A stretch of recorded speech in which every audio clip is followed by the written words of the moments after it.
Sir, గత ముఖ్యమంత్రి ఈ రాజధానిలో ఈ బిల్డింగ్స్ పరిశీలించుంటే ప్రజావేదికను కూల్చేసినట్టు ఇవి కూడా డిమాలిష్ చేసేవాడేమో సార్. అది దేవుడు కాపాడాడు. ఒక ఉన్మాది బారి నుంచి ఇంకా ఫర్దర్ గా కూల్చేయకుండా దేవుడే కాపాడాడు అమరావతిని. అందుకే నేను చెప్పాను, కొన్ని 16,000 గ్రామాల్లో పూజలు చేసి పవిత్రమైన మట్టిని, పవిత్రమైన జలాలను తీసుకొచ్చారు ఇక్కడికి. పార్లమెంటు సాక్షిగా ప్రధానమంత్రి తీసుకొచ్చాడు. మొత్తం ప్రార్థనాలయాలు దేశంలో విదేశాల్లో నుంచి తీసుకొచ్చాం. పవిత్రమైన వ్యక్తులు పుట్టిన జన్మస్థలం నుంచి కూడా, అంటే స్ఫూర్తిదాయకంగా ఫ్రీడమ్ ఫైటర్స్ అన్ని వాళ్లే కాపాడారు. కాబట్టి మీరు కూడా కష్టపడ్డారు, రైతులు పోరాడారు, దేవుళ్ళు సహకరించారు. సార్, 5 సంవత్సరాల నుంచి ఏదైతే నిర్లక్ష్యానికి వదిలేశారో ఈ దాదాపు 80-90% కంప్లీట్ అయింది. ఆ ఎక్కడ కూడా చెక్కు చెదరలా, యాజ్ ఇట్ ఈస్ గా ఉంది. అంటే మన నిర్మాణం కానీ అంతా కూడా బాగానే ఉంది. అన్ని పూర్తి చేయడానికి దాని టైం బాండ్ పెట్టుకుంటారా? ఒక 3 years కానీ అలా పెట్టుకుని దానికి మీ సజెషన్ ఏంటి చెప్పండి. మిమ్మల్ని కూడా సజెషన్ సార్, అందరినీ సజెషన్ అడుగుతున్నాం. దాన్ని మీరు ఇచ్చే మంచి సూచనలు తీసుకొని ఆర్డర్ ఆఫ్ ప్రియారిటీ పెట్టి we will prepare action plan. Galla పెట్టి ఖాళీ అయిపోయింది, ట్రెజరీలో ఏమి లేదు, డబ్బులు లేదు, అప్పులు విపరీతంగా చేసేశారు. ఇవన్నీ వీలో పెట్టుకుని ఏం చేయాలో స్టెప్ బై స్టెప్ వర్కౌట్ చేస్తాం. Mike media sir, what is going to be fate of Rushikonda Beach Palace? What's going to be? Will it be quoted as a monument of corruption? That's what you want. What is your suggestion? You give me idea. Sir, you are the CM, sir. I am the CM. You are the citizen of. నువ్వు ఒక media responsibility ఉంది నీకు కూడా. నన్ను అడగడమే కాదు, నిన్ను కూడా చెప్పమంటున్నా. ఏం చేస్తే ఇలాంటి వాళ్ళని శాశ్వతంగా సమాజం నుంచి వెలేస్తామో అలాంటివి ఆలోచించాలి. మీరు ఒకటి ఆలోచించండి, ఇక్కడ డబ్బులు లేవు. 500 కోట్ల రూపాయలతో రిషికొండ కొండను కొట్టేసి రిషికొండ అంటే ఏంటి? ఋషులు అక్కడ తపస్సులు చేసిన ప్రాంతం అది.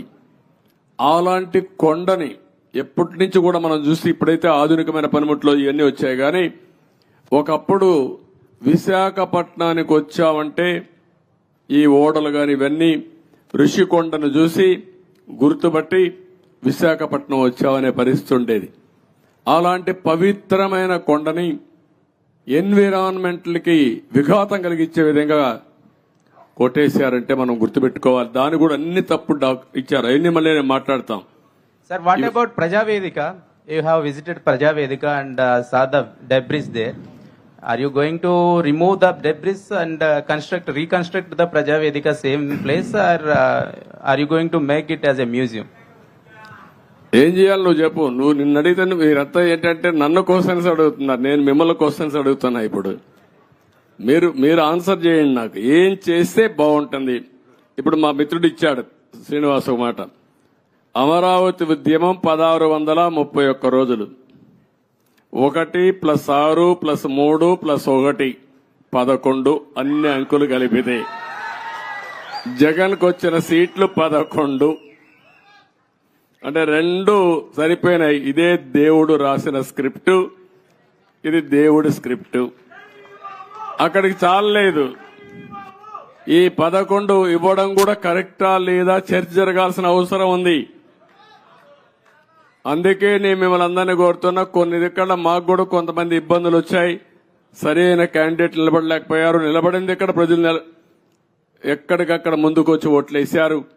కొన్ని సమస్యలు ఉన్నాయి. కానీ ఏదేమైనా ఇలాంటి వ్యక్తులు రాజకీయాలకు అర్హత ఉందా? ఇది చర్చ జరగాల్సిన అవసరం ఉంది రాష్ట్రంలో. Sir, people are confident that you can complete entire Amravati construction, complete the buildings and everything. That's why they gave good verdict. They gave good verdict. Majority of the seats and 161 seats like that. Majority ఇస్తే అయిపోయింది వాళ్ళ పని. మీ పని అయిపోయిందా? Yes, sir. We are confident that you can build. No, you are confident. ఎట్లా build చేయాలో కూడా ఆలోచనలు ఇవ్వండి అందరూ కూడా. సార్ ఇప్పటికీ రాజధాని నిర్మాణానికి అమరావతిని నిర్మించలేదు. ఈ రోజు మీరు మొత్తం విజిట్ చేశారు కదా సార్, అప్రాక్సిమేట్లీ దీని నిర్మాణానికి ఎంత ఖర్చు అవుతుంది, మీరు ఎన్ని రోజుల్లో చేస్తారు? ఇప్పుడు నిన్ను అడగాలి నేను క్వశ్చన్. నిన్ను నేను నియమిస్తే నువ్వు ఎట్టగడతావు చెప్పని అడగాలి నేను ఇప్పుడు. కాబట్టి క్వశ్చన్ అడగడం చాలా ఈజీ, కానీ ఆలోచించి చెప్పడం చాలా కష్టం. నేను ఇంతవరకు ఎంత డబ్బులుంది ఖజానాలో తెలియదు. నిన్నే నేను చూసా, ఆఫ్ బారోయింగ్ ఆన్ బారోయింగ్ రెండు ఉన్నాయి.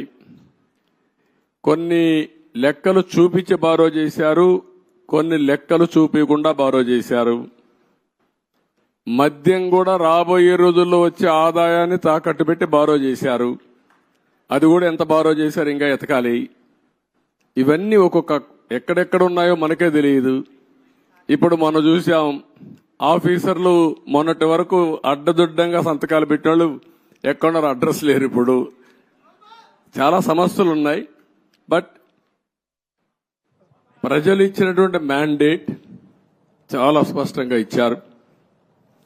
చాలా మంది నన్ను అడిగారు ఒక మాట, ఇలాంటి క్లిష్టమైన పరిస్థితుల్లో మీరు ఏం చేయగలుగుతారని అడిగారు. ఎలక్షన్ల ముందు కూడా నేను ఒకటే చెప్పాను, ఏం చేస్తారని మీరు అడుగుతున్నారు. నేను పారిపోవడానికి సిద్ధంగా లేను, ఫేస్ చేస్తా. తప్పకుండా మళ్లీ రాష్ట్రాన్ని పూర్వ వైభవం తేవడం కోసం పునర్నిర్మాణం వైపు ముందుకు పోతానని చెప్పా. అందుకే నేను అధ్యయనం చేస్తున్నా మీ అందరి ద్వారా. చేసిన తర్వాత అమరావతి కూడా ఏం చేయాలో నిర్దిష్టంగా చెప్తాను, ముందుకెళ్తాం. రాజధాని ప్రాంతంలో భూములు ఏమైనా తాకట్టు పెట్టారా సార్? రాజధాని ప్రాంతంలో భూములు కూడా ఏమైనా తాకట్టు పెట్టారా? చూడాలి, రికార్డ్స్ అని చూడాలి. సచివాలయం అయితే సచివాలయాలు పెట్టారు, ఇక్కడ సచివాలయం కూడా పెట్టారనుకుంటాను. చూడాలి, ఆ రికార్డు చూడాలి. సార్ ఓకే సార్, నమస్తే సార్. నా పేరు వేణు, నేను రాజధాని రిపోర్టర్ని సార్. ఒక 12 సంవత్సరాల నుంచి, ఇది రాజధాని కాకముందు నుంచి ఇక్కడ ఉన్నాను.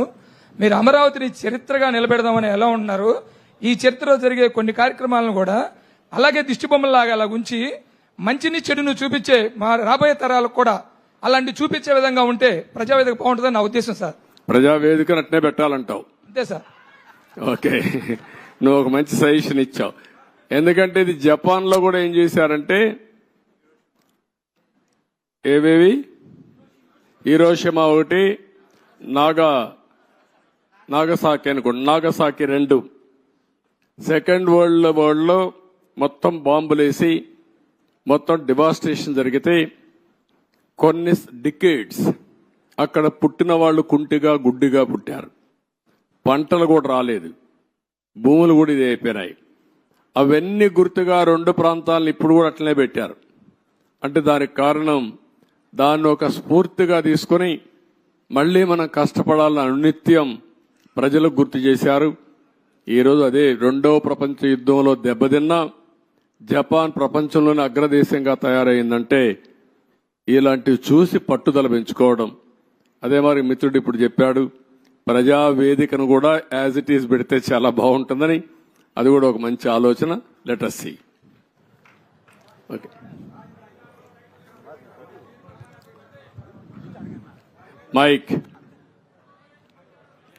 మైక్ ఒకసారి ఆయనకు. హలో. సేకరణ చేసిన తర్వాత కూడా సీడ్ యాక్సెస్ రోడ్డు మీద అర్ధరేతులు ఇసుక అక్రమ రవాణా జరుగుతుంది సార్.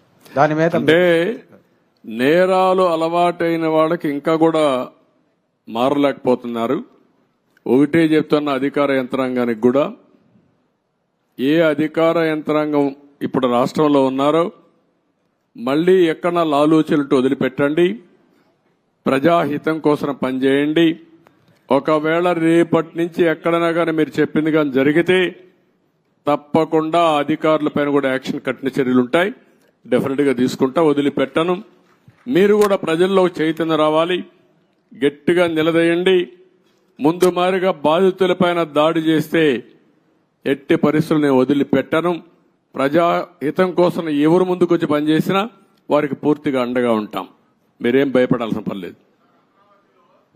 అమరావతిలో ముందుగానే ఈ కార్యాచరణ ప్రణాళిక స్టార్ట్ అవడం కోసం ఏ అయితే ఎక్కువ శాతం బిల్డింగ్లు 60-70% పూర్తయ్యాయో వాటన్నింటినీ ఇంత ముందులాగా పలానా బిల్డింగ్ పలానా శాఖకి అని కేటాయించినట్లు కాకుండా ఏదైతే మన ప్రభుత్వం నడవడానికి వేగంగా నడవడానికి అవసరమో వాళ్ళకి కేటాయించైనా ఇక్కడ జనసంద్రాన్ని దీన్ని పెంచి త్వరగా అమరావతి అనేది కార్యాచరణలోకి రావాలని రిక్వెస్ట్ చేస్తున్నాం సార్. అదే మొత్తం అదే కదా, మన ఆలోచన కూడా అవే కదా.